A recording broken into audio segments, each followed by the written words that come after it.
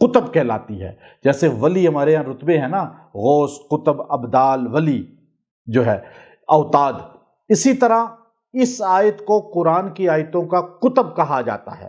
آپ کہیں آیت قطب تو یہ آیت قطب اتنی پرتاثیر ہے، اتنی پرتاثیر ہے. آپ دشمن کے نرغے میں ہوں، آپ اس کو پڑھنا شروع کریں، اللہ کی مدد یوں نازل ہوگی. یہ احد پہ نازل ہوئی تھی اور اللہ نے اس فتح کو، شکست میں جو پہلے ہوئی تو پھر اللہ نے دوبارہ ان کی کیسے مدد فرمائی.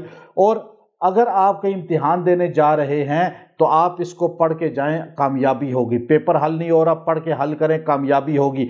کسی مجلس میں پڑھ کے 3 بار یوں کر کے اپنے ماتھے پہ دم کر کے جائیں، آپ کو عزت ملے گی. لوگ آپ کو تکریم کی نظر سے دیکھیں گے. اور جو روزانہ اس کو 33 مرتبہ پڑھے گا اور پڑھتا رہے گا، اللہ اس کو دنیا میں عزت والا بنا دیں گے. یہ آیت قطب ہے، پڑھنے والے کو قطب بنا دیتی ہے. اس کے بارے میں اتنے فضائل ہیں جو ہے ہمارے بڑے جو اکابر ہیں انہوں نے لکھے کہ آپ کو میں وہ بتاتے ہوئے وقت ہمارا یہاں الگ اس کا میں انشاءاللہ بتاؤں گا کسی وقت. ثم انزل علیکم من بعد الغم امنا، اس غم کے بعد امن دیا، نعاسا، پھر اونگ آ گئی، یغشا، آپ کے اوپر تھاری ہو گئی، طائفۃ منکم، لیکن وطائفۃ قد اہمتہم انفسہم، لیکن دوسرا منافقوں کا بھی تھا. اس آیت کو پڑھنے والے کو اللہ تعالیٰ نفاق والوں سے بچا لیتے ہیں، جو آپ کے پیچھے لگے ہوئے ہیں، گھروں کے اندر باہر آپ کے دشمن ہیں، مخالف ہیں. اللہ ان کے شر سے آپ کو بچائے گا. اس کو کثرت سے پڑھا کریں. آگے اللہ رب العزت نے جو ہے آپ دیکھیے کہ جو یہاں پر ایک چیز کو ذکر کیا، آگے آیت نمبر 181 لقد سمع اللہ قول الذین قالوا ان اللہ فقیر ونحن اغنیاء، یہ شان ابو بکر پہ اتری ہے آیت. یہ بڑی حیرت انگیز بات ہے. ایک یہودی تقریر کر رہا تھا کہ من ذا الذی، پیچھے آیت گزری ہے، من ذا الذی یقرض اللہ قرضا حسنا، اللہ کہتا ہے مجھے قرضہ دو، میں بڑھا کے واپس کروں گا. یہودی مجمع میں تقریر کر رہا تھا کہ دیکھو مسلمانوں کے پیغمبر کو کہ محمد صلی اللہ علیہ وسلم کیا کہہ رہے ہیں کہ اللہ غریب ہو گیا، کہہ رہا ہے قرضہ دو. قرضہ غریب مانگتا ہے نا، مفلس مانگتا ہے، اور ان کا رب مانگ رہا ہے جو. اور اللہ کے بارے میں انہوں نے یہ جملی توہینی کہ ابو بکر گزر رہے تھے، دیکھا کوئی مسلمان نہیں ہے یہاں پہ جو بولے، اور یہودی ہنس رہے ہیں اللہ کی توہین پہ، تو آپ سے رہا نہیں گیا، آپ نے اس کو تھپڑ مار دیا. اب وہ مقدمہ لے کر آگے سیدھے نبی علیہ السلام کے پاس کہا، آپ کے صدیق نے، آپ کے یہودی بھی جانتے تھے کہ ابو بکر نبی کے صدیق ہیں، یار ہیں، دوست ہیں. کہا آپ کے دوست نے ہمیں تھپڑ مارا، ہمارے عالم کو. کہا نہیں کہ عمر نے مارا ہوگا. کہا نہیں ابو بکر نے. کہا اچھا بلاؤ. ابو بکر آئے. کہا کیا آپ نے تھپڑ مارا ہے؟ کہ جی یا رسول اللہ، میرے پاس تلوار ہوتی میں اس کی گردن کاٹ دیتا، اس نے اللہ کی توہین کیا. کہا کیسے توہین کی ہے؟ کوئی گواہ ہے؟ وہ یہودی کہیں نہیں جی کوئی توہین نہیں کی. یہودی سارے کہیں نہیں کہ توہین کی. اور آپ نے کہا گواہ ہے ابو بکر؟ کہا یا رسول اللہ میں اکیلا تھا مسلم، یہ یہودی سارے جھوٹ بول رہے ہیں، میں سچ کہہ رہا ہوں. کہا ابو بکر گواہ لے آؤ، ورنہ فیصلہ یہ ہے کہ یہ یہودی آپ کو تھپڑ مارے گا. آپ نے کہا یا رسول اللہ میرے پاس گواہ نہیں ہے اللہ کے علاوہ. ابو بکر نے کیا کہا؟ میرے پاس گواہ نہیں ہے کس کے علاوہ؟ اللہ کے علاوہ. ابو بکر نے ادھر کہا اللہ کے علاوہ کوئی گواہ نہیں ہے. ادھر یہودی ہنس رہے تھے. ابھی مجمع صحابہ میں امام الصحابہ اور صحابہ کے سرخیل یار غار ابو بکر صدیق کو یہودی تھپڑ مارے گا، تاریخ رقم ہو جائے گی کہ مسلمانوں کی مجلس میں ابو بکر کو یہودی نے مارا. ابھی حضور فیصلہ کرنے ہی والے تھے، عرش والے سے رہا نہیں گیا. اللہ نے یہ آیت نازل فرمائی، لقد، میں قسم کھا کے کہتا ہوں، لقد قسمیہ ہے، سمیع اللہ، کون سن رہا تھا؟ اللہ سن رہا تھا. قول، بات، الذین، اس کی، قالو، جو کہہ رہے تھے، ان اللہ فقیر، بے شک اللہ کیا ہو گیا ہے؟ غریب. ونحن اغنیاء، اور ہم مالدار ہیں، اللہ ہم سے قرض مانگ رہا ہے. یہ آیت اتری، صحابہ نے نعرہ تکبیر بلند کیا کہ ابو بکر کی شان اور دفاع تو عرش والا کرتا ہے، فرش والے کریں گے تو کس کی سنت ادا ہوگی؟ اللہ کی. یہاں اور آگے آپ دیکھیے کہ ایسا اللہ نے اس میں جہاد میں شہید ہونے والوں کے متعلق ہے کہ ان کو مردہ نہ کہو، اس کی تشریح گزر چکی ہے۔ یہ جو آخری رکوع ہے نا سورہ آل عمران کا، یہ ہمارے نبی تہجد میں اٹھتے تھے تو آسمان کو دیکھ کر یہ پڑھا کرتے تھے، ان فی خلق السماوات والارض، یہ آخری رکوع کی جو دعائیں ہیں، اور لا تخلف المیعاد تک، یہاں تک ہمارے نبی تہجد کے وقت پڑھا کرتے تھے۔ جو آدمی تہجد کے وقت ان کو آیات کو پڑھ کے آسمان کی طرف دیکھ کر جو دعا کرے گا اللہ قبول کر لے گا، اللہ رد نہیں کرتا۔ آپ کو بڑی سے بڑی پریشانی ہے، آپ رات کو تہجد کے وقت اٹھیں، وضو کریں پہلے، اس کے بعد آسمان کو دیکھ کر یہ آیتیں پڑھ کر، چند آیتیں ہیں بس، آپ یہ پڑھ کے دعا کریں، آپ کی وہ دعا اسی رات میں قبول ہو جائے گی، کیونکہ یہ ہمارے نبی کا طریقہ تھا۔ اور اس کی آخری آیت بڑی خاص آیت ہے، دیکھیے، یا ایھا الذین آمنوا اصبروا وصابروا ورابطوا واتقوا اللہ لعلکم تفلحون۔ اے ایمان والو، یا چار چیزیں اللہ نے ایمان والوں کو وصیت کی ہیں، چار چیزیں۔ پہلے ایمان والوں کا اصبروا، صبر کرو، دوسرا صبر کے ساتھ جو ہے صابروا، ثابت قدم رہو، اور رابطو یعنی آگے کے لیے بھی تیار رہو، واتقوا، اور تقوی بھی اختیار کرو۔